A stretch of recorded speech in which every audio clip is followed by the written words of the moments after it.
warming. We can't have true liberation of all people without disability justice. We should realize the intrinsic value of everyone, no matter how their body or mind is constructed, to imagine a world that is accessible and welcoming for everyone, so we all will get free together. Working together to do the impossible, or we shall be faced with the unthinkable. Gather your people, tell all your friends, together, this is how it ends. Run towards the future, never away. All this could be yours. Imagine utopia.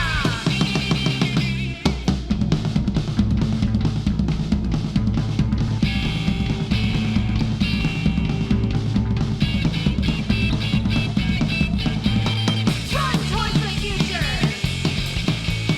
never away. All this could be yours. Imagine utopia.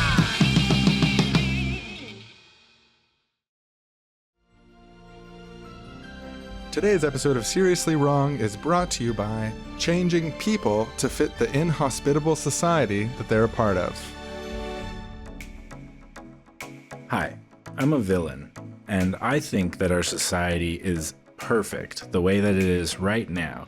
And I think that people who don't fit into it should be medicalized and blamed for not fitting into it and be forced to change themselves rather than have society change around them. So that people feel like those parts of them are bad and wrong and that it's their personal responsibility to sand off or destroy whatever doesn't fit. You know, I like to think of it as, imagine society was a triangle-shaped hole, because triangle-shaped holes, beautiful. But there's so many people out there that are square-shaped or round-shaped or all different kinds of shapes, and it's like, you can't fit that through a triangle-shaped hole, can you? So you need to change. We're going to make different shaped holes for different people to fit through. We are going to sand off those edges. Get him! Stop that. Whoa, can't change that. No. Sorry about that, everyone. Just a little revolutionary moment there. This episode is actually, instead of trying to change people to fit an unjust and inhumane society which dehumanizes all of us, instead, this episode of Seriously Wrong is actually brought to you by changing society to meet the natural variations, differentiations, and differences within the human population, to respect everyone and treat them as whole and worthy human beings as a collective moving together towards universal human emancipation. That is the sponsor of today's show. That is the path that we should set out on, because there's so many different variations. You know, there's not just squares and circles, you know, there's rhombuses, spiky stars, you know, there's all sorts of different shapes and you make the hole nice and big, nice and open and welcoming, that it can accommodate all sorts of different block shapes. A big welcoming I guess like, hey, this whole metaphor, I don't like the whole metaphor. Because it's about people, it's about communities, it's about humanity, it's about having humanity, it's about insisting and demanding humanity for one another and working together towards a better future and putting people ahead of the systems that dehumanize and degrade us all. That's the sponsor of the show. Whole stuff aside, that is the sponsor of the show. Now back to our show.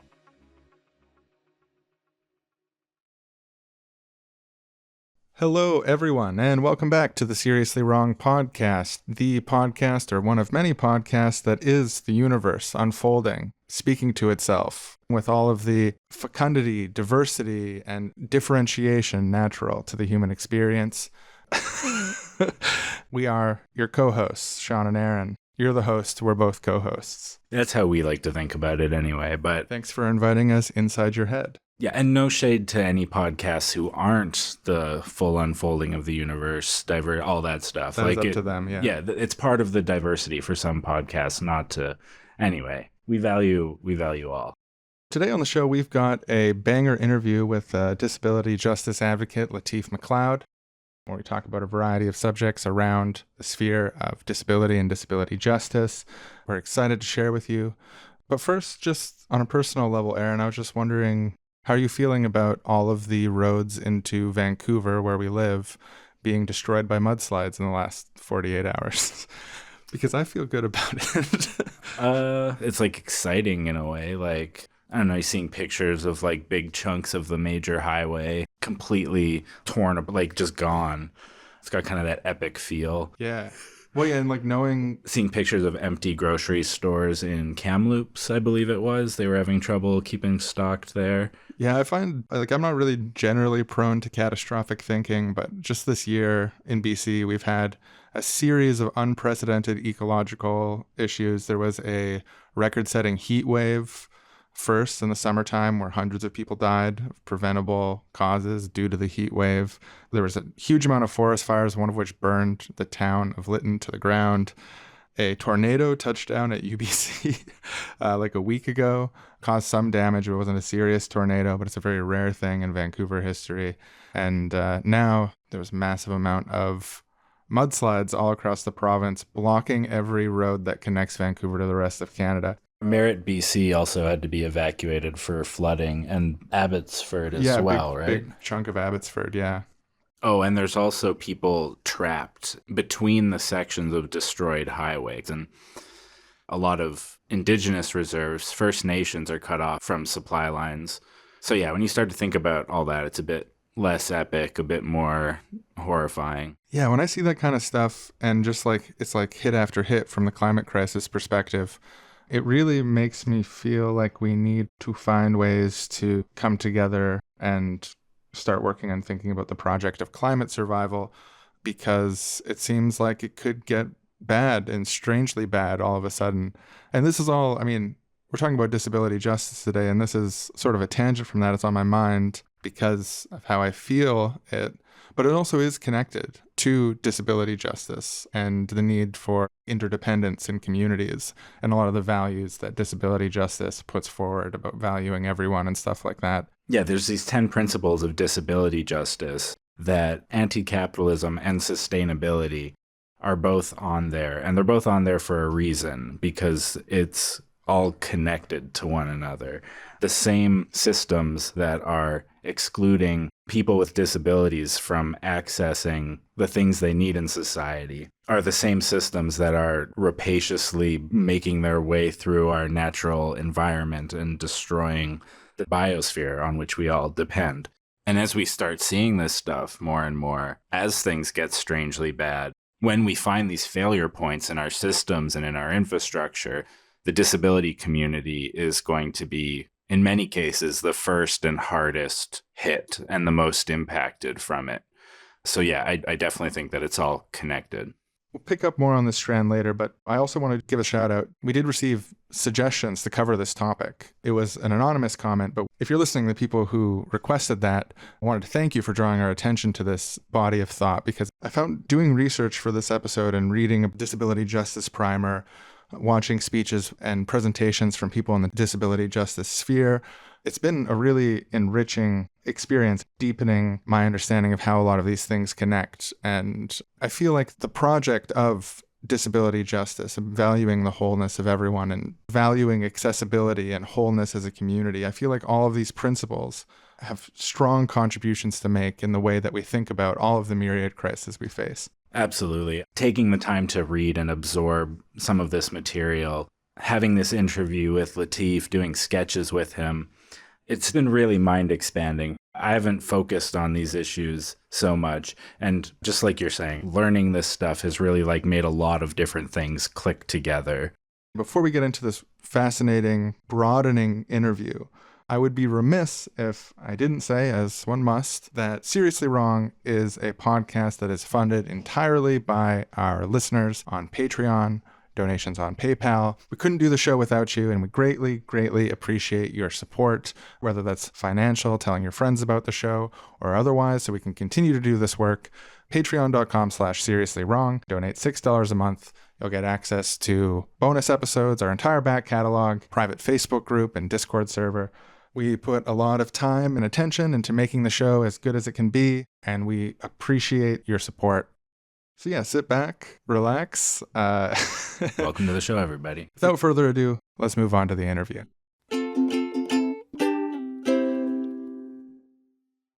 Today on the show, we're joined by the writer, poet, and activist Lateef Mcleod. He is the author of a brilliant article, Social Ecology and Disability Justice, in the ISE's online magazine Harbinger, the author of 2 poetry books, as well as one of the hosts of the Black Disabled Men Talk podcast. Thanks for coming on the show, Lateef. It's really great to have you here with us today. Yes, thank you. I have been a fan of the podcast for years, and I am really excited to be on. I wanted to start with a big question on the subject of disability justice. How does society let down people with disabilities, and what sort of society were you looking to build? What is the utopian vision of disability justice? Well, we must first acknowledge that for a long time, Western society and culture did not want anything to do with people with disabilities. We see this when in the 19th century, many American cities passed a series of ugly laws that barred people with disabilities from many public streets and places. You can read more about these laws in the book entitled Ugly Laws by Susan Schweik. It was also the time when the eugenics movement was in full swing and doctors were actively sterilizing people with disabilities because they wanted to eradicate them from the gene pool. Finally, it was a time when people with disabilities were locked away in institutions where they were neglected and abused. It took the disability rights movement starting in the 60s and 70s to change these trends.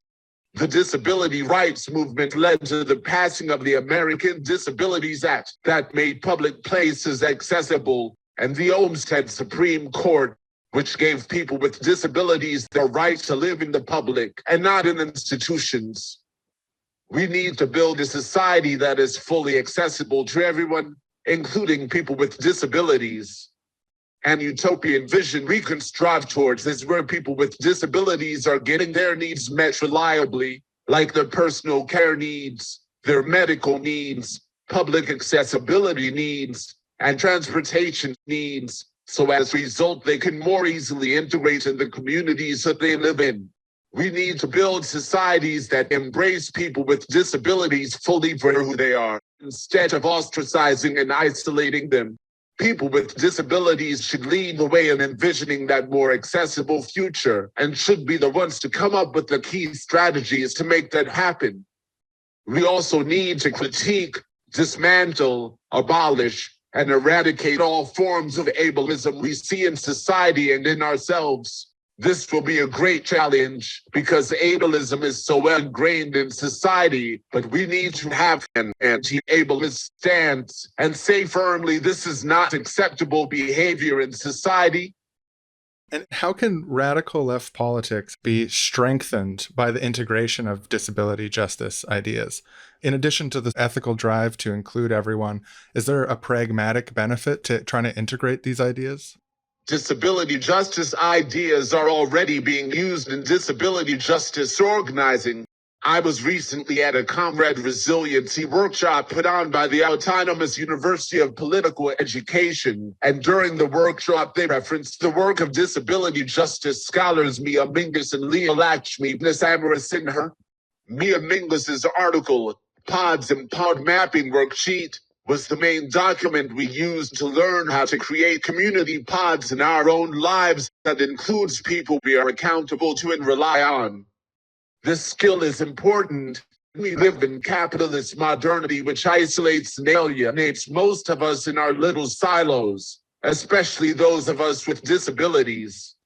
So it makes sense that people with disabilities would develop new ways to build community. Also, as Sinha explains in her book, Care Work, we in the disability community need to develop novel ways to care for each other too. This will be more important as we go through more ecological crises. We have been talking about precisely this in the theater collective that I am a part of called Since Invalid. We produced a theater production addressing people with disabilities concerns with the climate crisis, called We Love Like Barnacles, Crip Lives in Climate Chaos. I think you can still see the performance online. Check the Sins Invalid website. We are expressing ideas that liberatory movements needs to think about and address. So the radical left can definitely benefit by the integration of disability justice ideas. The process of increasing accessibility for people with disabilities can feel sort of complex and kind of open-ended because the needs are so variable. There's not a one-size-fits-all way to do accessibility for everyone. It requires a sort of ongoing process. So I wanted to ask, what can able-bodied people who want to be good accomplices to disabled justice and disabled comrades and neighbors participate in to make spaces and groups more accessible for everyone? The first thing an able-bodied ally needs to do to be good comrades to the disability community is to listen to us as we explain our access needs and our visions as we strategize and organize for a better future. Left organizations can learn from organizations like Sins Invalid and other disability justice activists on how to make their organizing more accessible and welcoming to people with disabilities. And the other side of this, I think, privilege has this incredible effect of making oppressors a bit oblivious and sometimes brutal as a result of their privilege. So I wanted to ask also, what sort of things do people outside of disabled communities do sometimes that maybe comes from a place of meaning well, but could be cringy, patronizing, or unwelcome? What should allies not do? Well, people outside the disability community have a tendency to patronize people with disabilities and underestimate their capabilities. That happens across disabilities identities. I have been in many instances where people have seen me and underestimate my intelligence and capabilities until they talk to me and learn I have multiple degrees. Then there is the other side of the spectrum. When people get to know me, they think they know what my life is like, but still have a lot of misconceptions. The best thing for allies to do is to be in constant conversation with people with disabilities and what is the best way to treat and relate to each other. If people follow the lead of people with disabilities, we can make things more accessible together and do it right. We now go to an activist meeting.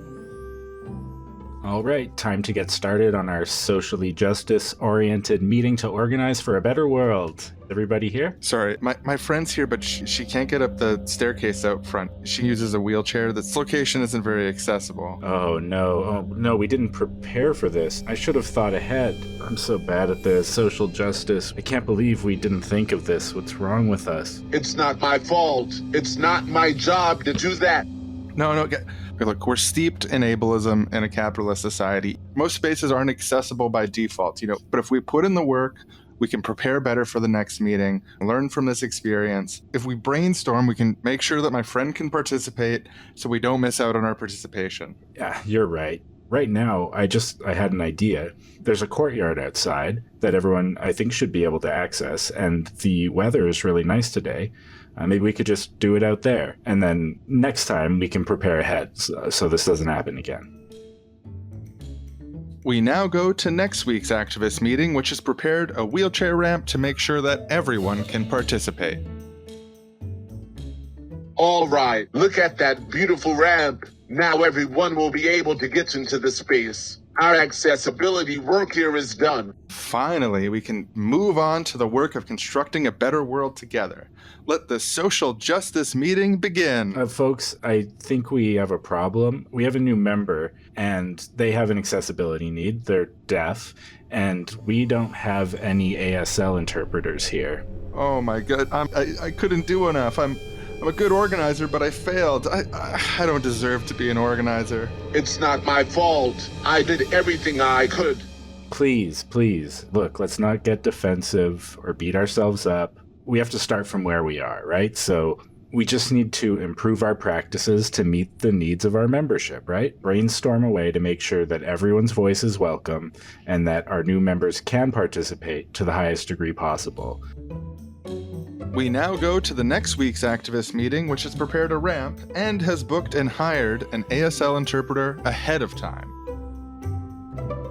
Woo! We're killing it. Look. Now that's access. Now everyone is welcome. Now we can really all come together to do this important work.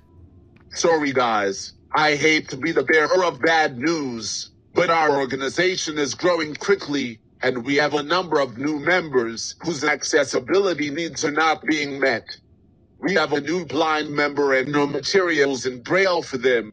We have a member with a scent sensitivity, and one of our other members is wearing a strong perfume.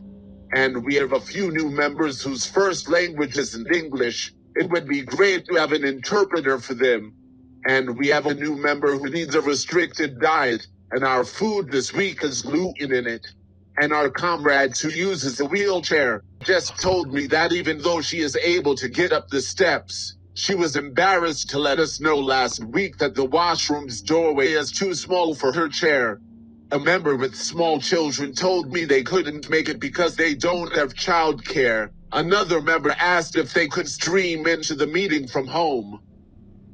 Okay, it's a lot to hear all at once, but let's not be defensive about these needs. This is actually a good problem to have. It means we're successfully reaching a lot of people. We're growing fast. We're going to be a stronger organization for everyone's participation. But I'm starting to think we can't just do this on the fly. We need a stronger practice for this in the future to make sure we're not always running around trying to fill these gaps at the last minute. Maybe we can have someone be an access coordinator, who can focus their energy on this, really make it a priority. Right. And we can let people know ahead of time what access provisions we have prepared, and be straightforward about the limitations of the space so no one is caught off guard.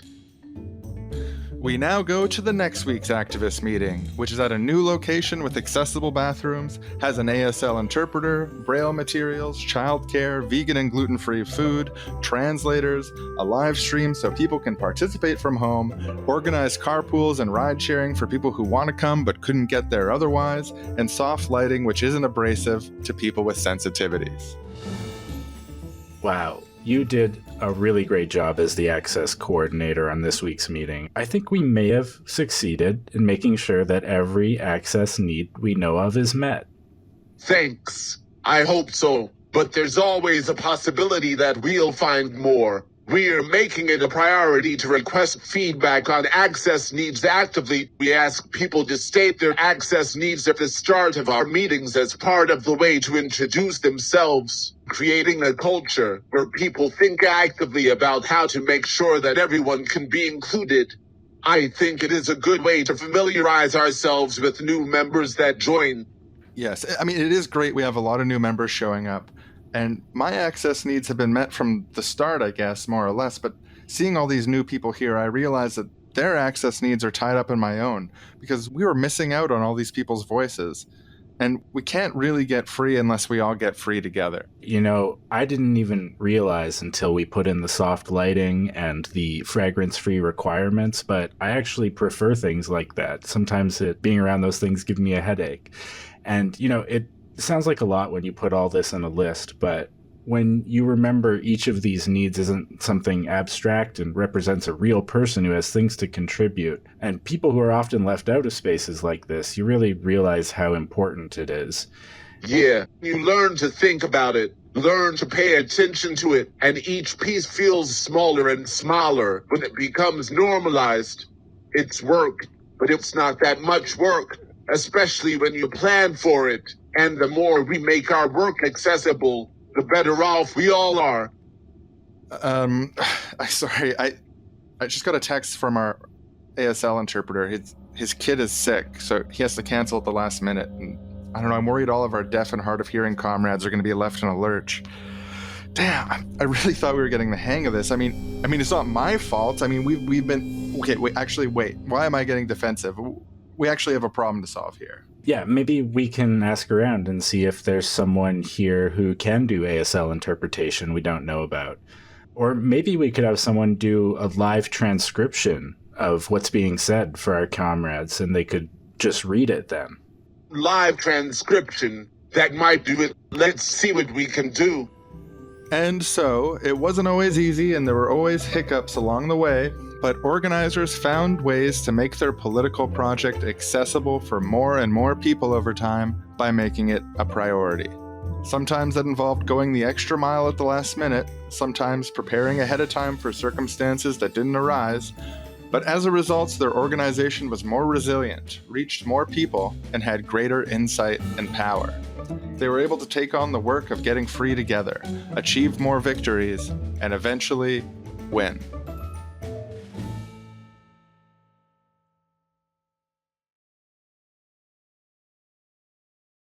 So this is a bit of a basic question, I guess, but I think it might be helpful for people who are really new to these ideas. What is accessibility? Like, what makes accessibility or the lack of accessibility a political issue? Accessibility is the process of making sure everyone is able to participate in the social activities of a community, regardless of whether or not they have a disability. For example, for this interview, an access need I had was that you send me the interview questions a few days before we recorded the interview. The reason why we did this is because I communicate with an AAC device and have to type everything out when I talk. So this makes more sense than having me type everything out during the interview. Accessibility is a political issue because if things are not accessible, then people are essentially silenced from participating in societal activities. We see this now as some U.S. states are passing laws that make it harder for people with disabilities and people of color to vote. So accessibility is a pertinent and relevant issue. It is not only just the disabled who have access needs. We found out this during the COVID pandemic when everyone had to do everything remotely on Zoom because no one wanted the coronavirus. We made that access need happen instantly, but people with chemical sensitivities and autoimmune disorders were asking for remote access to meetings and events before the pandemic, and they were not getting heard until the pandemic. It goes back to our able-bodied and mind fetish that we do not worry about an issue until it affects the normative body. We need to get away from that and see our access needs as an opportunity to build a stronger community by meeting our access needs for each other. Yeah, that makes so much sense. Just thinking about the broader comparisons here and thinking about what parallels and comparisons we can make between the accessibility needs of disabled communities and also the political struggles for access to things like healthcare and housing. How do these things intersect? We should see housing and healthcare as access needs that everyone has. Everyone needs housing and healthcare, no matter who they are.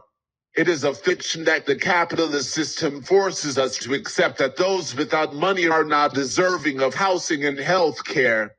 When you think about it, this is both wrong and cruel, especially when you think about that many people with disabilities are also low income and they are the ones that need health care and housing the most. So we need to think beyond the capitalist paradigm and find out how to meet everyone's access needs in these areas. I really like the voice that you use. You speak with something called AAC, Augmented and Alternative Communication. And I understand that you've spoken with devices like this since you were quite young. So I was wondering, from your experience over this time period, how has AAC technology developed since you first started using it? And what do you think about the future of this technology? And I guess if you have any thoughts more broadly on technology and disability. Yes, I started using AAC devices when I was 6, and my first AAC device was a touch talker. It was the touch talker that allowed me to be mainstreamed in regular classes starting in the 1st grade. The touch talker was a big and bulky box-like thing with a really robotic voice. It was really cumbersome to carry around. Since then, I have used many different AAC devices and programs as a communication aid. Now I use the programs Brilokwo2Go and Brilokwo for text on my phone, iPad, and laptop, and they definitely meet my communication needs. Since AAC programs can now be apps that you can purchase on your iPhone and iPad, it decreased the price of AAC technology considerably.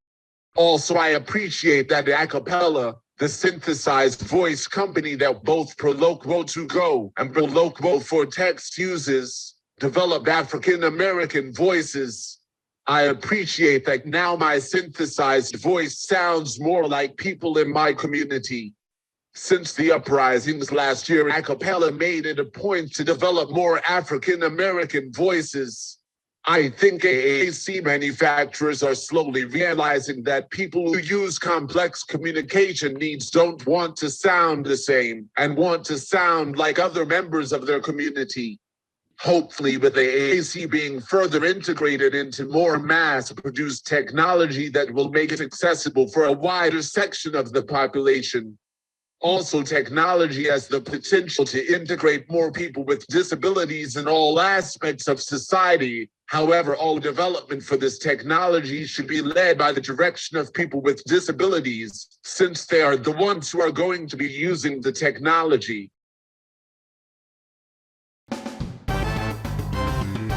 Welcome to Keyboard Warrior Radio Theater. Too many leftists today are leaving disability justice out of their organizing and their politics. When are people going to understand that this is an important priority that matters for everybody? Let me explain something to you. Leftists are out here fighting the real battles against capitalism, racism, transphobia, climate change. I support everyone with disabilities getting the medical care they need. I support Medicare for all. Disabled people may have some issues, but I don't think it has to do with systematic change. We need to focus on issues that matter to everyone. On the contrary, my friend, what you just described is the medical model of disability, which says that the person with the disability has to go and get fixed by the medical care industry in order to fully participate in society.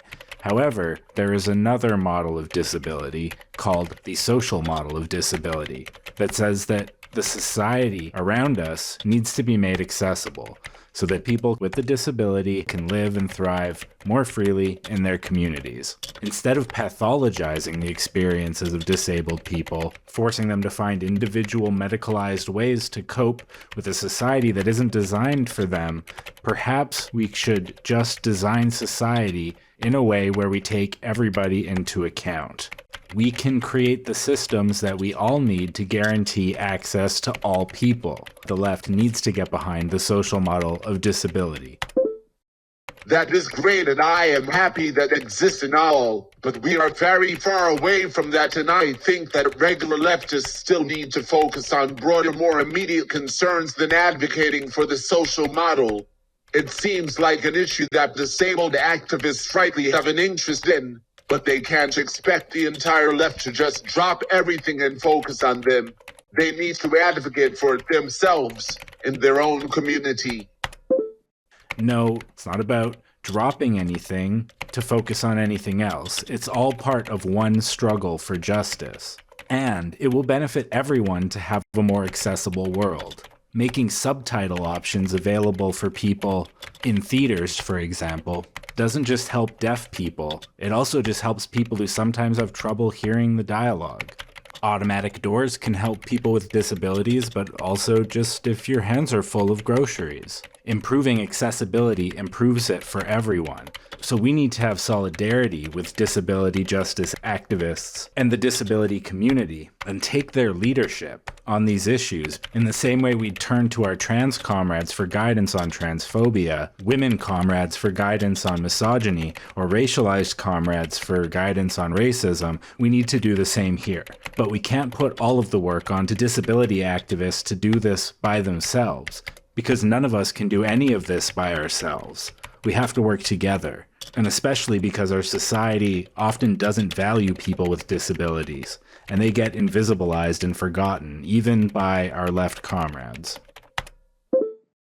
I didn't know any of that. Thank you for telling me this. It makes me think of things in a new way. But tell me this, how would social justice organizations get in contact with disability justice organizations that they would be willing to work with? Now that is a good question, and I'm glad you asked it. You can find many of them just by searching on the internet, but some examples are organizations like Sins Invalid, Disability Justice Culture Club, Disability Justice League, Bay Area, Autistic Women and Non-Binary Network, and Crip Hop Nation, just to name a few. I will make sure to check all these organizations out. I truly appreciate you schooling me in this. Anytime, my friend, anytime. What a pleasant keyboard interaction. And we'll see you next time for another episode of Keyboard Warrior Radio Theater.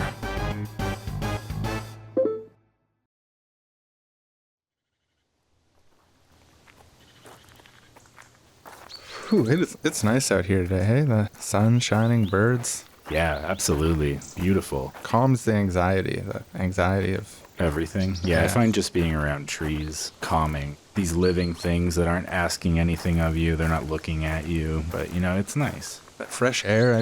I'm pretty sure there's some like studies and stuff on like time in nature, time around trees and green space having beneficial mental health effects, and COVID pandemic's been sort of anxiety inducing. Absolutely, yeah. Say, did you ever read those 10 Principles of Disability Justice? I sent you that link. Ever since I read it, it's been on my mind. I did read it, and I thought it was really interesting how they don't just correspond directly to the importance of dignity and emancipation for people with disabilities, but they also have a lot to say, I thought, philosophically about the sort of movements for emancipation more broadly that it will take to all get free together. So, usually we keep our conversations a little more free-form out on the trails, but do you want to just sort of like systematically go through them one by one together and talk about what they mean to us? Oh, yeah, I would love that. A bit of a numbered list on this walk. Why not? Who says we can't? So, yeah, number 1, intersectionality. It's a good one to put at the start, and I feel like it really drives home that everyone with a disability is also someone coming from a particular place of race or class or different gender identities or sexual orientations. It's always important to keep that kind of stuff in mind, right? Right. Everyone's made up of intersections of different things, of experience and identity and context and the way that we relate to each other through that difference. There's something that can be generative. The kaleidoscope of difference and how these things connect to one another is something that I think is like a good place to root our analysis. So we're not flattening difference and sort of forgetting the things that make us what we are. Yeah, and when I was thinking about intersectionality and disability specifically, it occurred to me, I never thought about it this way before, but a lot of the ways in which people express bigoted thoughts against people of all kinds of different groups have these underlying ableist assumptions to them. Like if you think about basic sexism, men have these certain capabilities. Men are naturally better at this, men are naturally better at that. And so therefore should rule over them. To them, that justifies it. Like, oh, it's not just that I dislike women, it's that women have less ability. Or you see similar things in the way that like IQ gets used to disparage people of certain groups. Even the way that they'll say like certain gender identities are mental illnesses, and the ways in which people are denigrated for belonging to all these various different groups have intersections with the way the general public is already conceptualizing differences of abilities as that kind of hierarchy. Right. So yeah, it's not just that disability is another intersection on the way that we think about all these intersecting oppressions, but that these hierarchical ways of thinking about ability sort of infect the way that other hierarchical modes of thought propagate themselves. They're based on these premises of there being a continuum of ability where people who are less able are then less worthy of time, attention, respect, and so on. These hateful sort of hierarchical modes of thought get framed as being matters of ability. Yeah, it relies on ableist assumptions to argue in favor of these other injustices. Yeah, that's fascinating. So I think the second one is the leadership of the most impacted. Yeah, because you would want to look to those people. Because like when I think about disability justice, it can sometimes feel a bit overwhelming. There's so many variations in what people's access needs are, what people can or can't do, or what they need in order to do things, that it feels overwhelming. And it's like, oh, how can I account for all of this? And it's like, well, I don't necessarily have to account for all of it. I just have to listen to and take leadership from the people who are the most impacted by it. It reminds me, too, of I've got friends who are on the autism spectrum, and I'd heard of organizations that their whole spiel is like that they need to cure autism or something like that. I didn't really get this impression of them being like this bad organization. It seemed like they were interested in helping autistic people, but it was actually my friends who are autistic who are like, no, this is a fucked up organization. They're saying that the neurodiversity, that people with different modes of thought, different ways of relating to the world, need to be cured medically of the things that make them who they are. Hearing that direct perspective of people who have autism and how they were affected by the way that this organization talked about them, it really opened up a space in me to sort of recognize neurodiversity in a new way. That sort of like medical gaze of trying to fix people instead of asking whether it's the people who should be fixed or it's the society around them that should be fixed to make room for all the difference of humanity. That's something that I've gotten personally through that process of leadership of the most impacted. And it's the same principle applies anywhere within movements for justice. Who knows better the inhumanity of landlords than renters? Who knows better the structural issues with the housing system than people who are unhoused? I feel like leadership of the impacted reminds us as a principle to look towards those sort of voices who have that direct firsthand experience.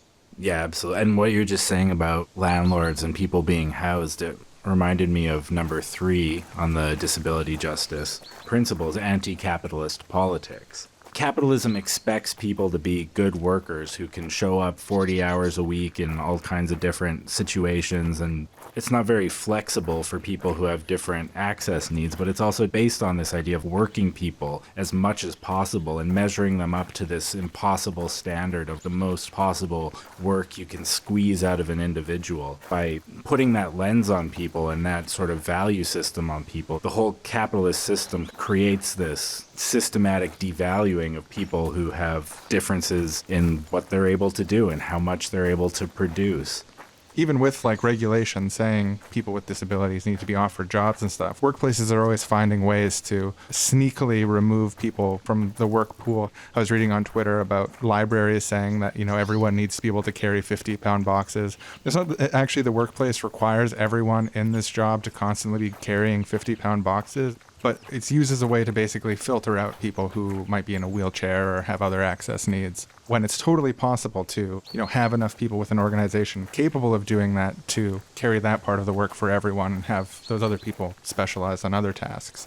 Even things like 3-strike policies on if you miss 3 shifts, you're fired. Like having inflexible schedules, certain people aren't able to make every shift because they have different disabilities that might flare up on certain days and not on other days, so they need a bit more flexibility with their schedule. These things that affect everyone in capitalism negatively, this pushing of people, squeezing the most out of them possible, pushing even the most able-bodied people beyond what would be a reasonable amount of work to ask for them, ends up affecting people with disabilities the most and first, and just excluding them in a lot of instances from being able to participate in institutions or in productive, creative fields of all kinds. Right. It comes most noticeably and most cruelly first for people with disabilities, but it also sort of comes for everyone. As long as we are cogs within a machine of profit rather than people with passions, families, desires, and so on, no person is valid to the system. Everyone is a replaceable piece. And this framework really helps contextualize the interconnectedness of the struggles of people with disabilities, including invisible disabilities and people who are neurodiverse, to the struggles of people not in those categories under capitalism. What was number 4 again? Cross-movement solidarity. Oh, right.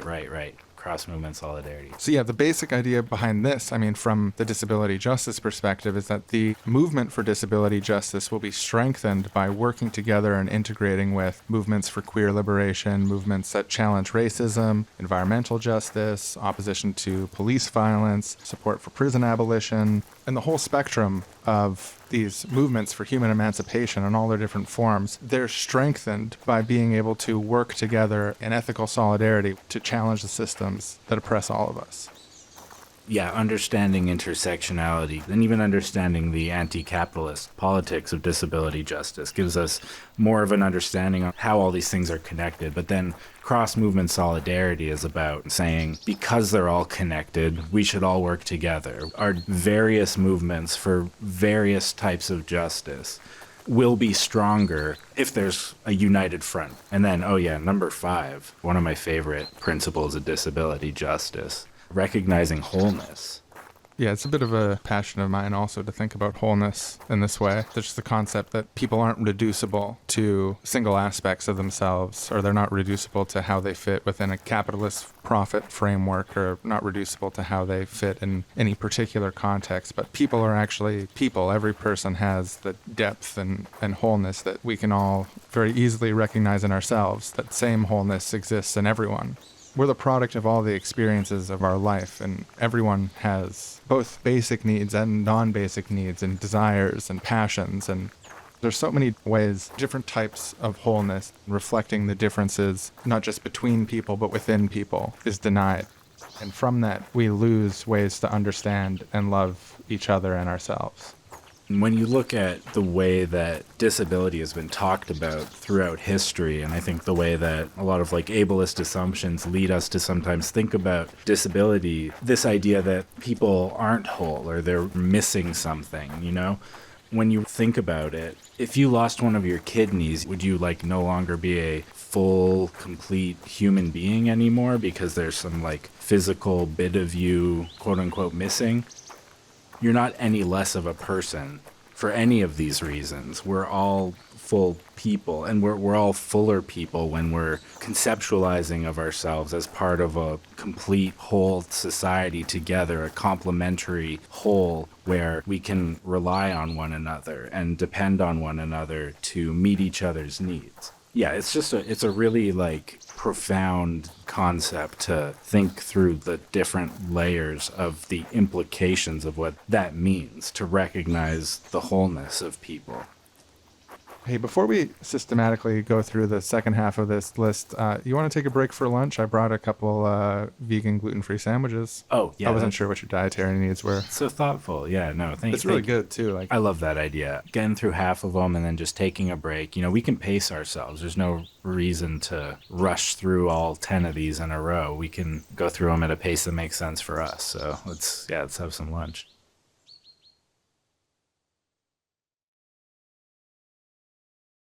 in the article that you wrote for Harbinger, which when I read, I was honestly kind of blown away by it and like how much these disability justice ideas connect with the ideas in social ecology that I value.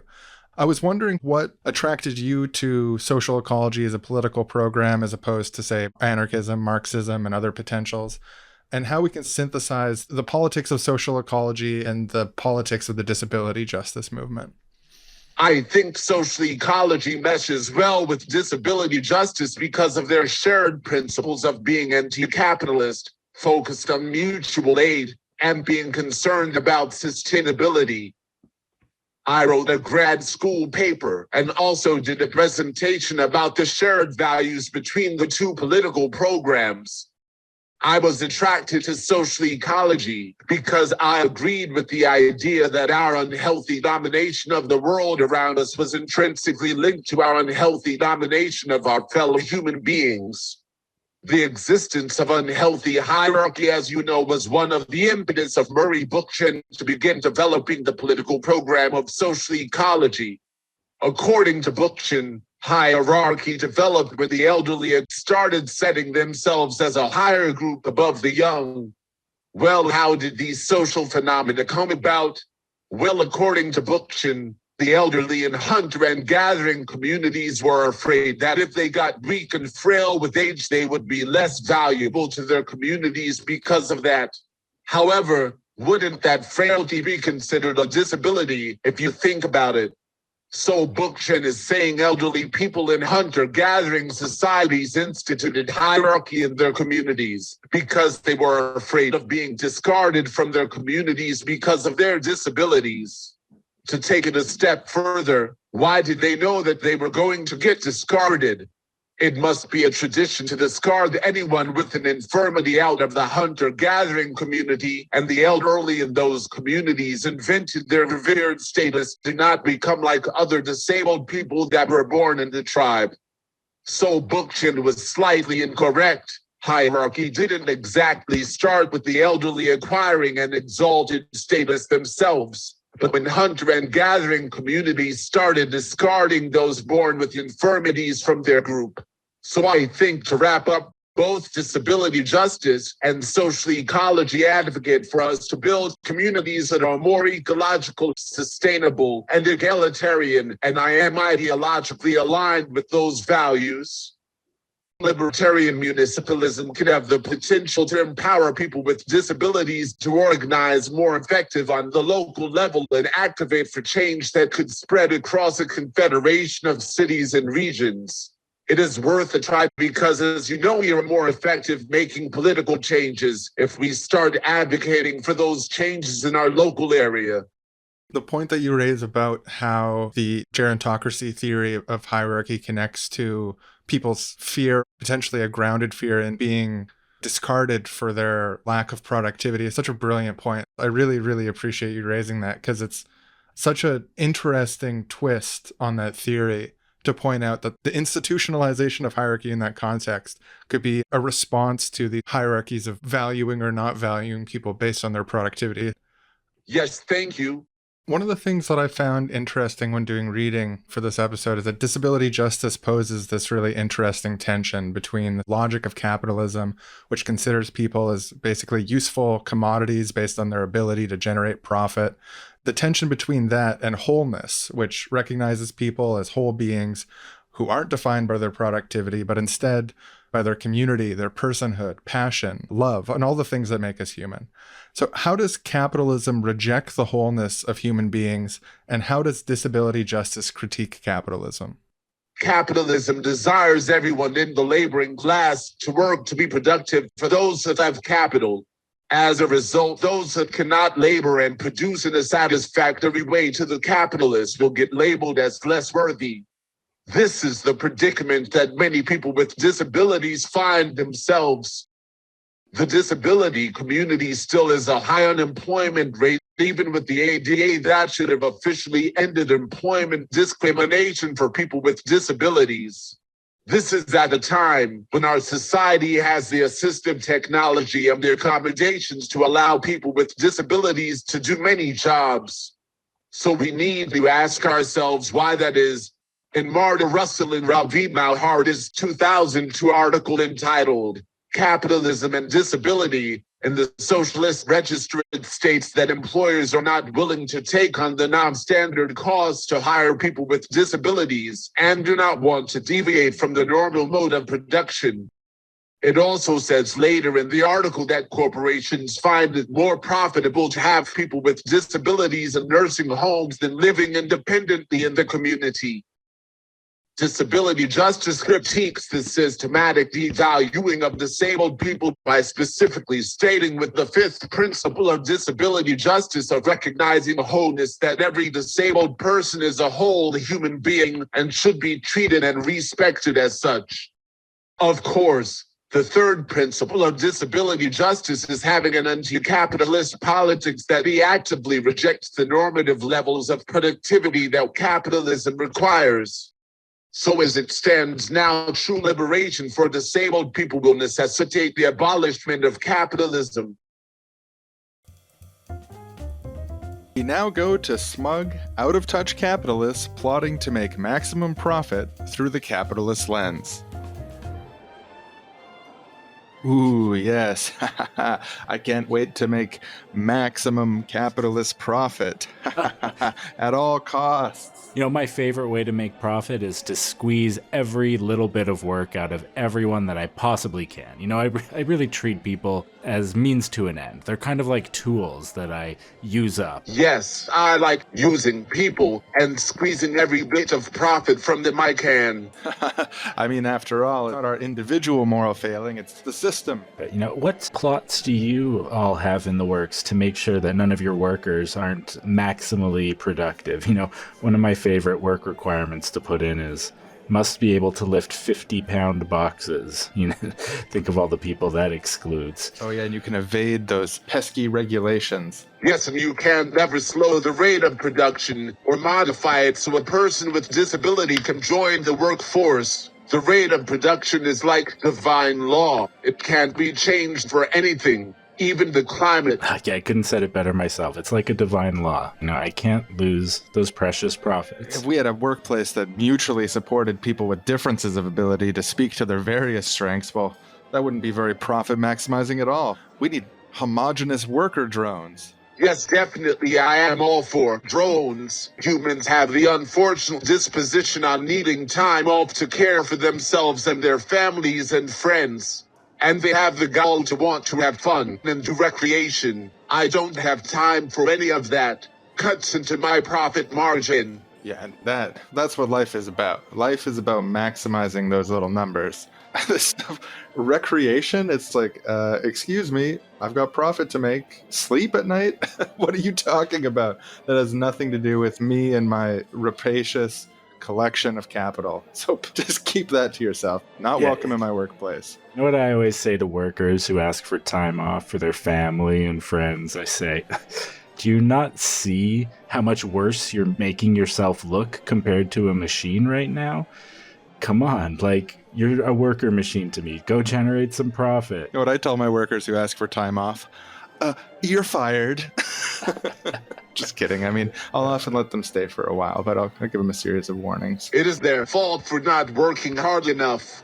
Yeah, I mean, in the business community, we talk about someone gets injured on the job, cut them loose as soon as possible because they are not going to be generating profit at that same level anymore. Replace them with another person like a cog. But I think that doesn't even go far enough. I think the long game is to replace all human beings with robots. Yes, automate everything. Oh, yeah, that would be the dream. Having some real robot drones to do all the work, and we could just dispose of everyone. Yes, absolutely. Robotics are superior to humans in every way. I don't have to worry about making accommodations for a drone. They don't need access needs or pay sick leave. They just work 24/7. Such a dream. Oh, that's my dream too. When I have a dream like that, I'm a sound little capitalist sleeping with a big smile on my face, wonderful, restful sleep. And I'm sure this is all of our dream too, but I just want to clarify. When we implement these robots to do all the work, we're still going to keep all the profit for us. This isn't about, spreading that out to everybody at that point or anything. Some people have that dream, and that's a weird, wrong dream. Yeah, absolutely. And I think it's also important to say that there's going to be a long period of, having partial automation and partial workers. And we can really use that opportunity to squeeze every little last bit of profit out of every person. Make sure that they know they have to compete with inhuman 24/7 machines, and they need to drop every aspect of their own humanity, all of their wholeness, and just completely make that subservient to my needs as a profit-generating capitalist. But I mean, we all know that. I don't need to. Absolutely, I couldn't agree more. Not everyone has that strong work ethic, but to the most productive goes the spoils. I always say, Yeah, that's so true. That's so true. We're so productive. Commanding people around. Not everyone can do it. I know us profit-seeking capitalists don't open up a lot to each other. We're more brag about our spoils and our victories and our domination of others. But I just have a bit of a personal question for everyone. If you had to pick between, say, your own children, your own family, the people that you love and care about, your parents who raised you, the community you're a part of, and even the biosphere in which we all live, and just keeping up this rapacious, addictive search for profit, I mean, which do you think you would choose? I choose the profit. Absolutely. I have so much more billions to make. Like you said, we don't share in your feelings a lot. And to let you both in on a little secret, I've already made this choice. In my pursuit of profit, I've already discarded everyone to the side over and over again. And it's actually how I got here in the first place. So who cares about them, right? I got those numbers in the bank account. Yes, a man after my own heart. You made the right decisions to put you on top. Who needs family and friends anyway?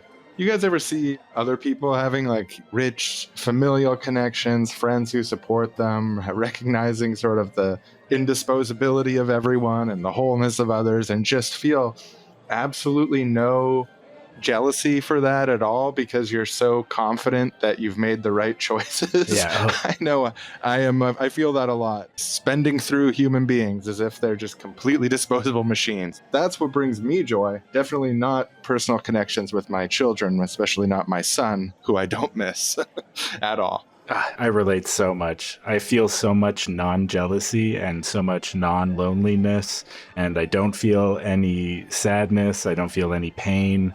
Nothing bad. The only thing I feel is disgust at everyone who doesn't agree with me.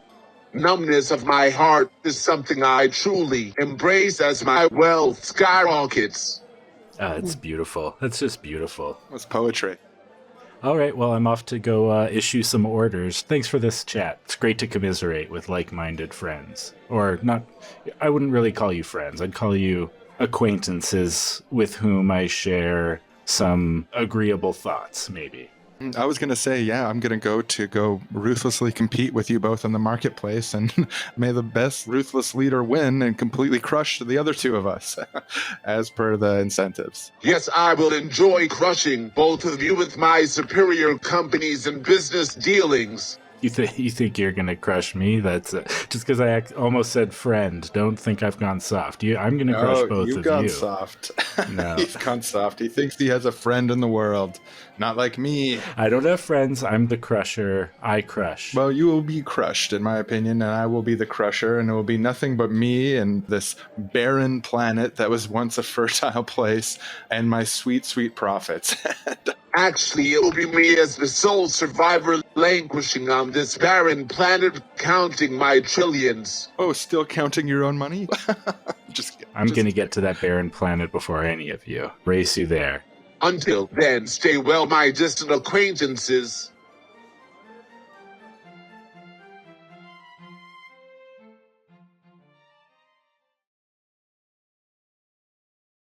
Disability justice as a movement was founded on the rejection of more mainstream currents in the disability rights movement. What do you see as the problem with the mainstream disability rights movement, and how did the disability justice movement come into being in response to that?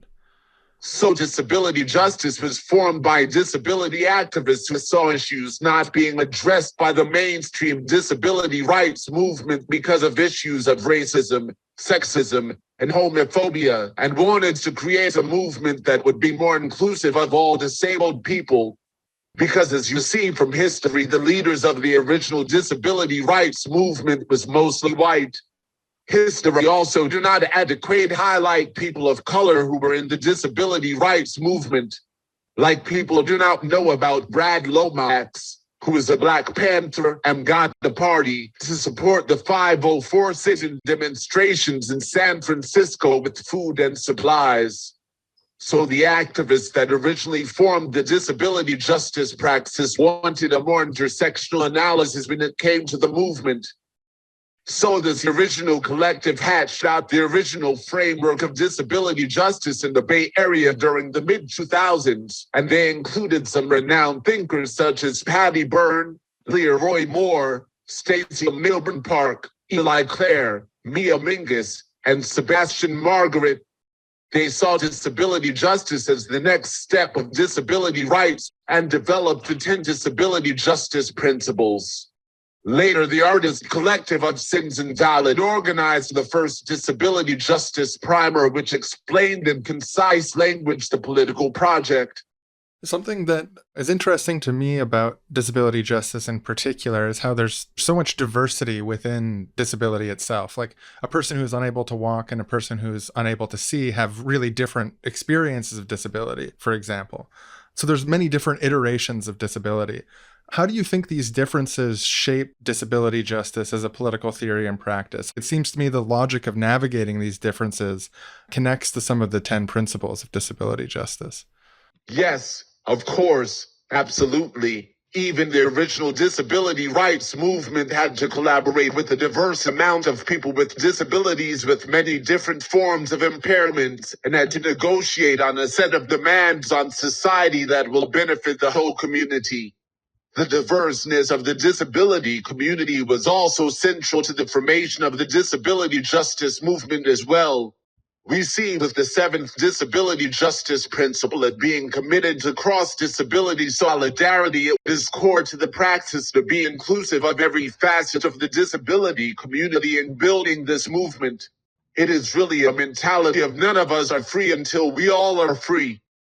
This makes me think too, based on my experiences with left-wing spaces more broadly, I can imagine disputes arising about, sort of who is more or less disabled than one another, who's, authentically disabled, or, questions of that sort of area or disputes in that area.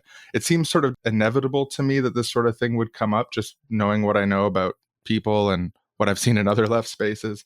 So how does disability justice navigate those sorts of issues and disputes?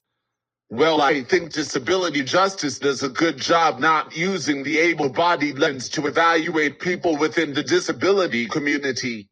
With disability justice principles like leadership of the most impacted in recognizing the wholeness in everyone, it moves us from seeing people through the gaze of able-bodied normativity to seeing people as the whole valuable humans they actually are. So, we shouldn't be arguing about who is more disabled, because that is an argument that gets us nowhere. But we should be doing that cross-disability organizing and networking so we all will get free together. We now go to two non-debate bros having a difficult discussion.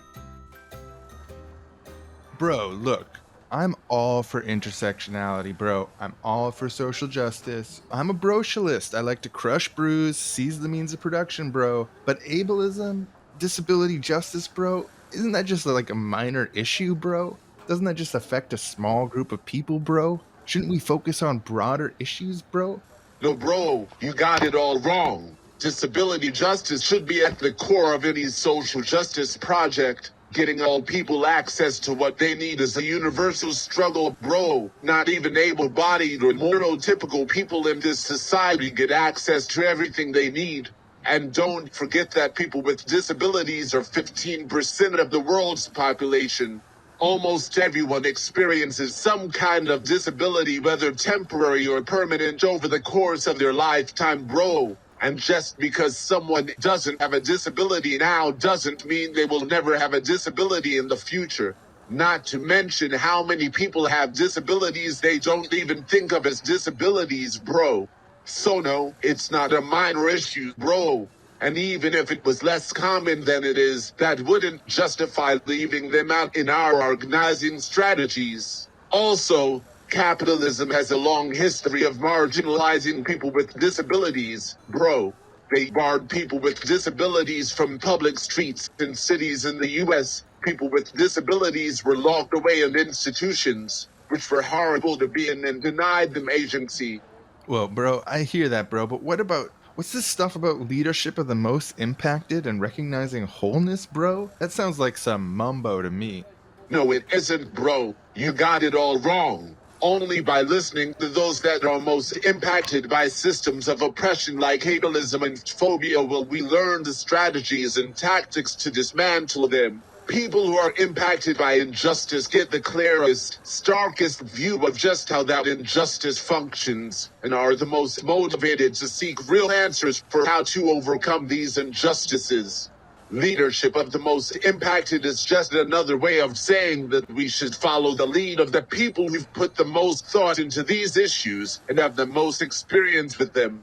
And we need to recognize the wholeness of every human being, no matter what their disabilities or abilities are. Bro, silly example, but like I can't sing as well as you can, but that doesn't make me any less whole as a person, bro. We all have different abilities and different needs, and acting like variations on that spectrum makes some people any less full whole people is whack, bro. Everyone should be validated in their humanity and should have their voice and expressions heard. Okay, bro, you make some good points. I gotta hand it to you there, bro. But what about cross-movement solidarity? Bro, why does disability justice have to be connected to other social movements? What's the connection with disability justice and sustainability, bro? Bro, are you serious right now? Disability justice has to have cross-movement solidarity because disability is an issue in every movement. We all have multiple identities inside us, bro. And people's disabled identities intersect with their racial identity, their sexuality, their class, and their religion. And they have to deal with the oppression that comes from those identities, bro. We can't talk about racial justice without discussing how people of color with disabilities, especially black, brown, and indigenous disabled people, are disproportionately abused and murdered by police. We can't talk about environmental justice without talking about how people with disabilities will be adversely affected by the coming ecological collapse. We all need to talk about sustainability because capitalism demands constant production and growth, and this demand stresses not just our bodies but our planet. We can't disentangle this struggle from the others, bro. Disability justice is really just justice in the end, bro. It is all connected. I see. That's true. You're right, bro. But tell me this. How can there even be a disability justice movement when each disability is so unique and have completely different needs, bro? If people are focused on their own individual disabilities and not the needs of most people, won't that just cause like a lot of infighting and fracturing, bro? That's why you have to have cross-disability solidarity and interdependence to have a real disability justice movement, bro. It would not work unless you have different sections of the disability community and have different empowerments working together, moving towards collective liberation. Think about how much more work the LGBTQ community has been able to accomplish by fighting for the rights of all gender and sexual minorities in solidarity rather than merely the rights of one segment or another. Cross-disability solidarity is necessary for us all to get our needs met together, bro, including everyone, no matter their specific abilities or needs. We got to rely on each other to survive. No non-gender conforming person, woman, or man is an island. Bro, I gotta admit, I'm getting schooled right now. I appreciate you taking the time, bro. This is really, really helping me figure this stuff out for the first time. But I got one more question, bro. You mentioned collective liberation before. How do you define that, and how do you explain collective access as well? Bro, let me tell you, collective access is making sure the needs of our community members are met so we can have a more harmonious relationship. We all have access needs, bro. We just need to learn how to express them. Also, collective liberation is when we all get free. Freedom to live as we desire as our intersectional, whole, complete selves. Well, this is amazing, bro. I didn't know this stuff about disability justice. Thank you for telling me about this. You're a real bro. Anytime, bro. Glad I could be of help. And that was two non-debate bros having a productive discussion about disability.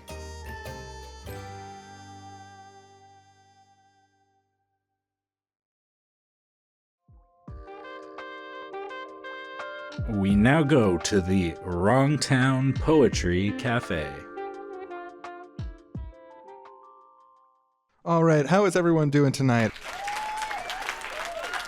All right, hold on to your cups of tea, everyone, and your biscuits, because next up we have a special guest poet, Lateef Mcleod, who will be sharing some of his poetry with us. So let's get a round of applause for Lateef, everyone. Ready with my first poem. Ready with my first poem. I am too pretty for some ugly laws.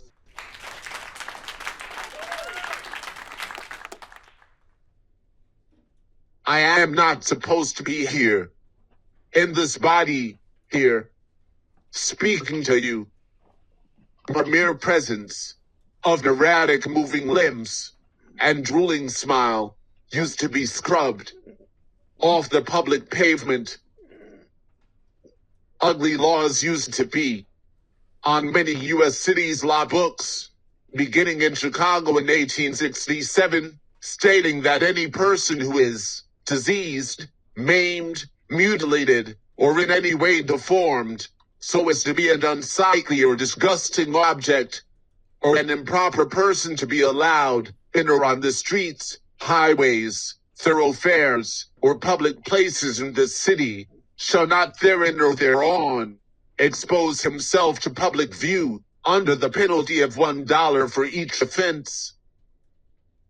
Any person who looked like me was deemed disgusting and was locked away from the eyes of the upstanding citizens. I am too pretty for some ugly laws, too smooth to be shut in, too smart and eclectic for any box you put me in. My swagger is too bold to be swept up in these public streets. You can stare at me all you want. No cop will bust in my head and carry me away to an institution. No doctor will diagnose me, a helpless invalid with an incurable disease. No angry mob with clubs and torches will try to run me out of town. Whatever you do, my roots are rigid, like a 100-year-old tree. I will stay right here to glare at your ugly face too.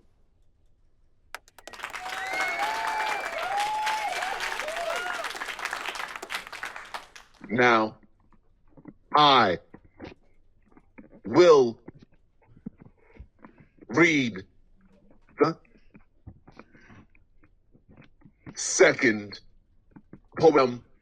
Now I will read the second poem. Why are you scared of me?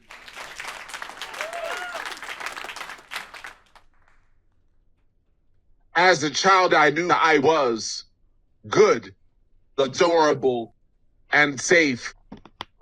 Because that was what my parents told me. That was what my grandma told me. That was what my physical therapist told me. That was what my teachers told me. So I believed it. I rolled around in my power wheelchair with my head held high and knew I was God's child, blessed with promise. But the vision that I had of myself was not always reflected back in the eyes of others. From an early age, people used to stare at me and bore their eyes in the back of my skull like I was some freak, some monster whose face is too grotesque to look at. I grew up with kids who got at my gangly limbs squirming in my chair with an unease that never went away. The kids taught lessons of how I was out of place in their space. Malicious words sprung off their tongues and crashed into my eardrums along with their hate and indifference. Why you fear me? Why you freak out whenever I am around? What is it about the sight of me that makes you cringe? Is it because when you look at me you see a reminder of your own fragility? The fact that one day your body will go weak and die decomposing into dust? Or do you fear me for my skin, the smooth maroon and encasing of my body? Illicit fears that I might kick you, hit you, roll over you in my wheelchair? Am I that nappy-headed criminal that makes you clutch your purse as you walk past me? Do you secretly wish that a police officer will come and bust in my head and take me to jail? Or better yet, put a bullet in my heart to stop the enraged monster you see me as? Or do you see me as a freak, a monster whose body medicine cannot fix, whose body cannot be loved, cannot be sexually desired, cannot provide a woman with her physical, emotional, spiritual, and sexual needs? Why does a woman emasculate me with her gaze? Do you see my body as only acceptable if rehabilitated? If I am worked on in a surgical or therapeutic way to fix me, then you will embrace me with open arms, because then I will be just like you. That may look like a happy ending to you, but you will never know why you are really scared of me.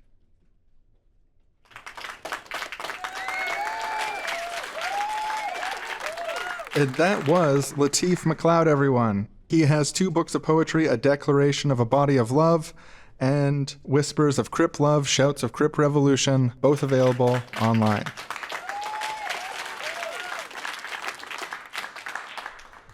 Well, that's all for this week, but join us next time for another installment of the Wrongtown Poetry Cafe.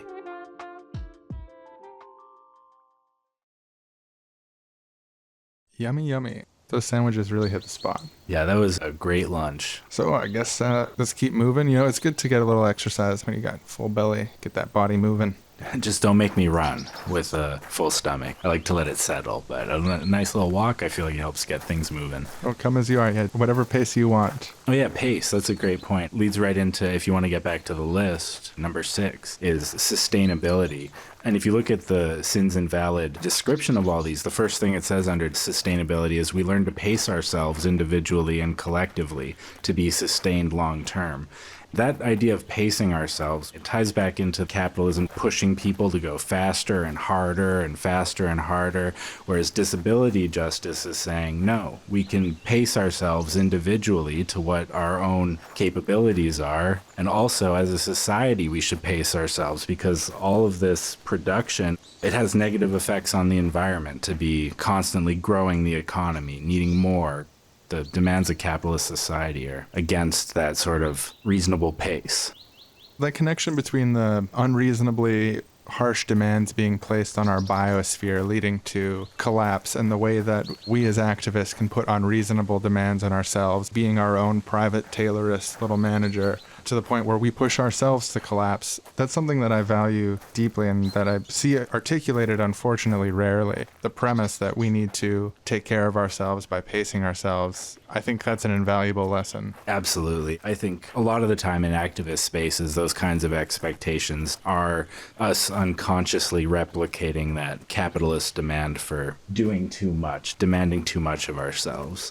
It ends up burning us out. Yeah, and they use this phrase, a deep, slow, transformative, unstoppable wave of justice and liberation. You know, I'm often really beating myself up over needing to take time to relax and not always being able to just work at this breakneck speed. So just the thought that the movement of justice and liberation could be something that's deliberate and slow and as a result unstoppable is something that speaks to me. Yeah, no, me too. The seventh principle is a commitment to cross-disability solidarity. When you think about cross-movement solidarity between people organizing for other types of justice on a bigger scale, but also within the disability justice movement, there should be solidarity between all the variations that you find within that, because there is a very big spectrum of what disability can mean and what different disability identities can mean for people's lives. And this connects also a little bit into, I mean, they all sort of interconnect, but the next one, number 8, is interdependence. And the way that cross-disability solidarity and interdependence interconnect is sort of interesting. If you had a very siloed disability justice movement of smaller pods of more specified disabilities, all working individually, versus the power that can be unlocked by coming together to work with each other and for each other and advocating for each other,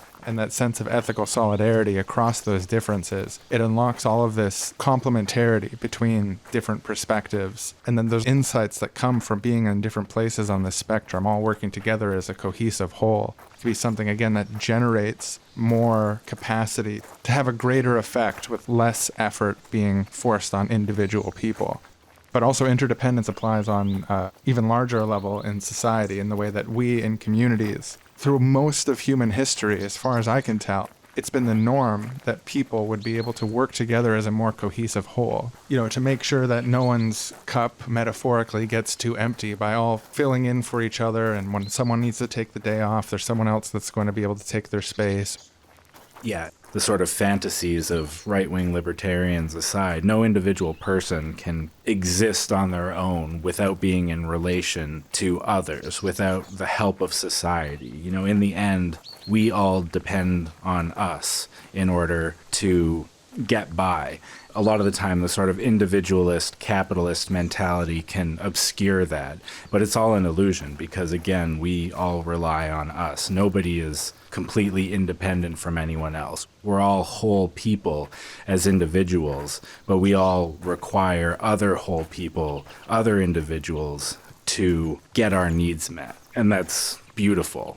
It also connects to sustainability because one of the really material ways in which we're all interdependent on one another is that we share a biosphere together and we all rely on the health of ecological systems for our own health. Right, yeah. The liberation of people within communities to help each other is tied up in the liberation of all living systems on the planet, the interdependence between people and environment, the interconnections between the social crisis and the ecological crisis are brought to the forefront by thinking about this type of interdependence. Absolutely. Yeah, I don't want to skip number 9, collective access, but what you just said really hits too on number 10, collective liberation, and that our liberations are connected. Yeah, and collective access is a principle, the sort of idea that access needs aren't something that is shameful to talk about. It's not a compromise to your dignity or your autonomy to ask for the needs that you have and to have a community that you know is going to try to make sure that you can be part of processes.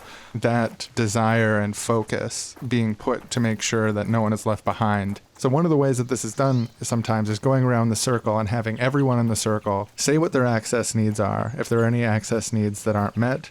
But if all of their access needs are met, to say, my access needs are met. And it might seem like a little thing, but the difference between making needs being met an invisible and unspoken thing that's happening underneath the surface, where people whose access needs are met are sort of like, oh, I don't have any accessibility needs. And it's like, well, actually, everyone has access needs. Everyone has barriers to participation. If we were having this meeting in a room with no oxygen, you wouldn't be doing well. It's just that your access needs are already met. Yeah, like you're in a room on the second floor of a building, but there's no stairs to it. For me, having stairs up to there, that meets my access needs. I can walk up the stairs, but some people need a ramp or an elevator. Pretty much every building with 2 floors is going to have stairs, but that doesn't mean that someone didn't have to build those stairs, that someone didn't have to create the thing that lets me access the second floor. That was a need that existed. It just tends to get met by default in society. So putting it in the context where people whose access needs are met are made part of a process where they say out loud, my access needs are met, not as a shame or stigma or something, and we want everyone's access needs to be met, but to acknowledge that they exist in the first place, that you have them. Yeah, and I haven't been placed in the position where I've had to say that before, but even just thinking about what it means to say that is, I don't know, it opened up a space in me to see things in a different way. Mention collective liberation. What does liberation even mean, or what does freedom mean in a context where you have it but others don't? If you don't have a broad-based movement of all power to all the people, liberation for everyone, it's not really liberation, it's just domination of some over others. I think the general principle, if we move together and we think about the interconnectedness, the interdependence of all of us, with cross-ability organizing, cross-organizational solidarity, and respect of that sort of flourishing differentiation, with all the varieties of humanness that comes out of the process of natural history, people of mixed abilities across different genders, sexualities, races, and ethnicities, to create a vision that doesn't leave anyone behind, embodying all the principles that we've discussed. Collective liberation is another way to say universal human emancipation. That's what real liberation would look like. Absolutely. Thank you for going through all 10 of these with me, because I feel like my understanding of them has been deepened just by talking with you about it. And yeah, likewise. You've helped me think about it in some new ways on our little stroll and chat here, surrounded by the beautiful big trees in the Pacific Northwest. Ooh, look at that. The sun's starting to set. The sky's turning orange. It's beautiful. I'm actually colorblind. Oh, yeah. But it's totally fine. It's really fine. I'm not trying to I can sort of see it, but is the sunset beautiful to you, would you say? Yeah, it's beautiful. I don't mind you asking either, but yeah, it's always been part of who I am, I guess. There's like video games I play and stuff. I go in the menu and I click the colorblind option, and it makes it easier to tell the good guys from the bad guys and stuff like that. But I've never thought of it as a disability, but it is. Yeah, absolutely. It seems like, especially in cases where people are using color to convey information, if they're not careful to do so in ways that people who are colorblind can still make out the difference, it's going to limit your ability to access that information that they're trying to convey. I feel silly to talk about video games a lot, but there's an increasing norm within video games to increase accessibility and to make sure that more people are able to participate in the fun of the games. Not just people with color blindness, but other disabilities as well. And I think that's just awesome. Because, it's just, what's the point if we can't have fun?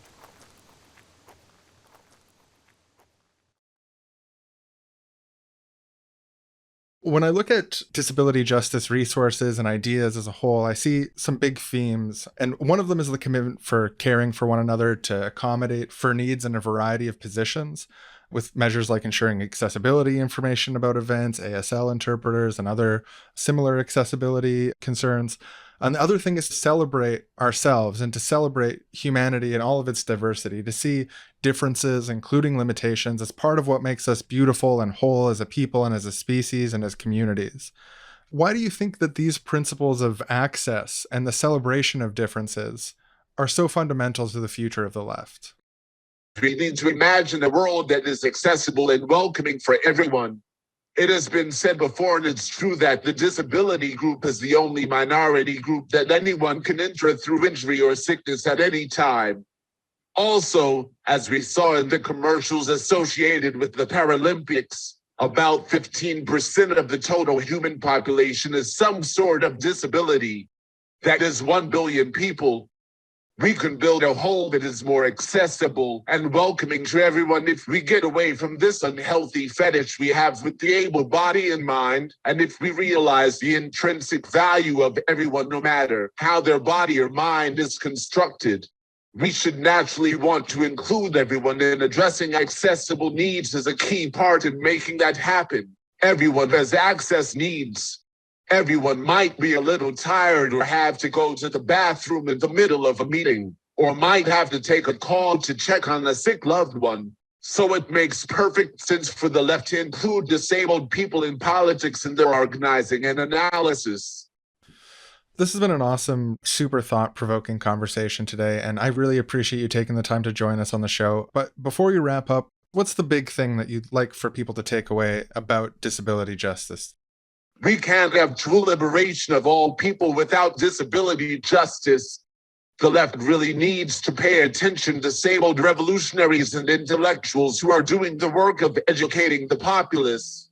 We are out here and now. It is time to build with us the library, socialism, disability justice future that we all desire and deserve.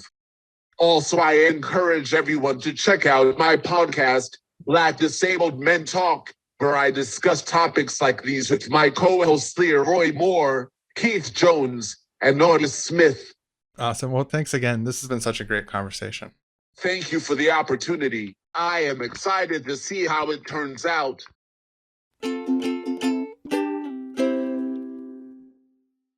As we enter this era that will probably be defined as a time of climate crisis, a time where the things, the systems that we've known throughout our lives to sort of quietly function in the background without major incident may become unmoored, may become less reliable. And it's clear that, unfortunately, political leadership anywhere in the world that I can tell is not up to the task of tackling this climate crisis that we face. And it seems to me that the principles of disability justice are going to become increasingly relevant as we need to find ways to come together in interdependence, to take care of one another and create new ways of forming communities that are capable of surviving and thriving in turbulent and uncertain times. We'll have links in the description to further readings on this topic, to some of the places you can read Lateef's writing. And as always, thank you for your time and attention today, thinking about the issues that we're thinking about. We really appreciate it. Yeah, well, and I guess without much further ado, we're going to end this one, close it down for the day, for the week. I mean, there's one more sketch, but after that, that's it. If it were only possible to make infinitely long podcasts that would just never end, no matter how long you listen to them, yeah, God knows we try. Infinite ado. You could just have so much ado. You'd never have to say no more further ado. There would always be more ado, but sometimes the further ado must come to an end. And yeah, we need to take breaks sometimes too. We can't just constantly be recording and editing at the same time for an infinite length podcast. Yeah, and just sort of a behind the scenes thing. For like every hour of content you hear, there was multiple hours, sometimes many multiples of hours of work that went into it between research and editing and so on. So in order to keep it up on an infinite scale, we would need to have, at the very least, the ability to time travel, or have parallel universes working alongside each other, somehow feeding research information in real time and editing in real time. When you think about the demands of infinity, it just doesn't make good sense. And thus, it must come to an end. But we'll be back. Yeah, we'll definitely be back. At most points in history, if you scroll down in your podcast app right now, there will be another episode after this one already. And if there isn't right now, just hold on. It's coming. And in that case, you can scroll in the opposite direction. We've done hundreds of episodes. Absolutely, yeah. Easily more than half of them are great. Earlier on, we were still learning stuff, or whatever. I don't need to get self-conscious about it. We're still learning stuff now. We just learned about disability justice. We're always learning stuff. Like everyone, we're in the process of learning in public and doing as best as we can to share the ideas that we think are important and valuable to as many people as possible. As always, thanks to our generous Patreon community. Your donation of $6 a month, that sweet $6, is what allows the show to happen. Without you, we wouldn't be able to do it. Everyone who contributes to that is helping us to do the show that we do with the sketches, in-depth research, the editing, and so on. It takes a lot of time and energy.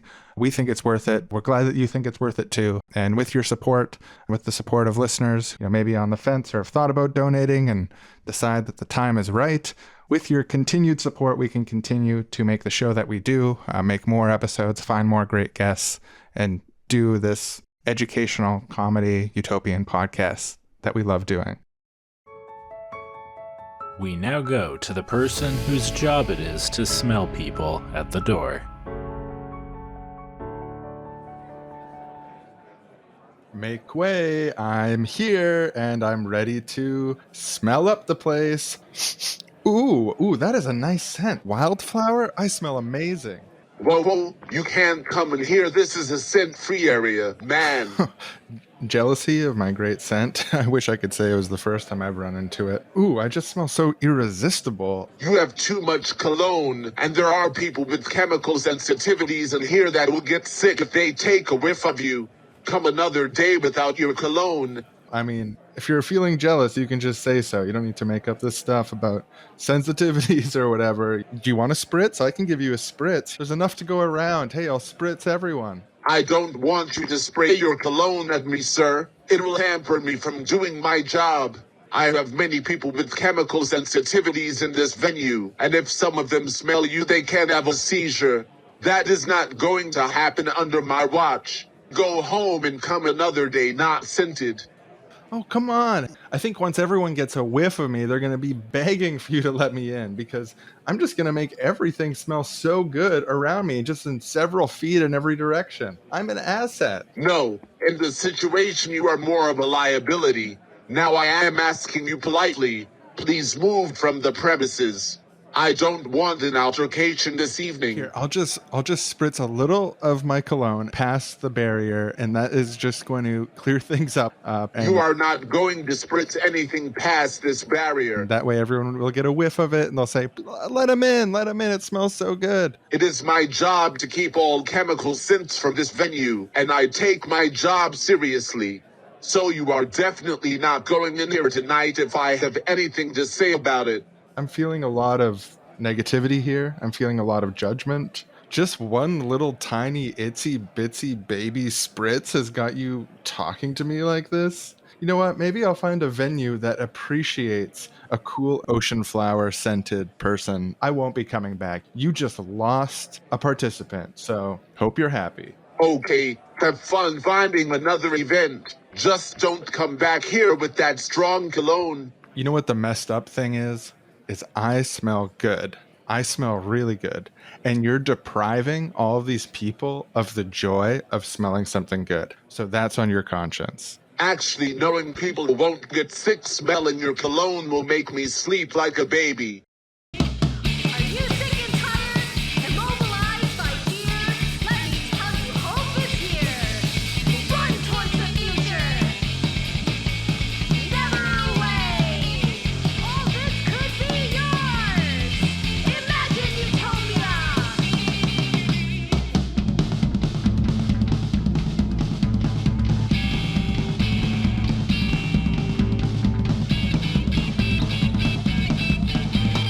Working together to reject domination, destroy the state, capitalist occupation. Run towards the future. Never away. All this could be yours.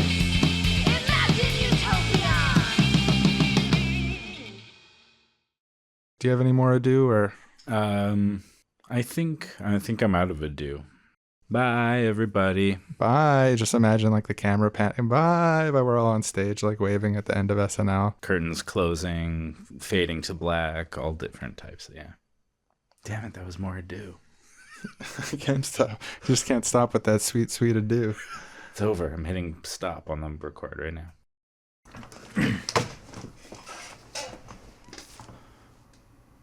Close it down for the day, for the week, and for the day or the week, and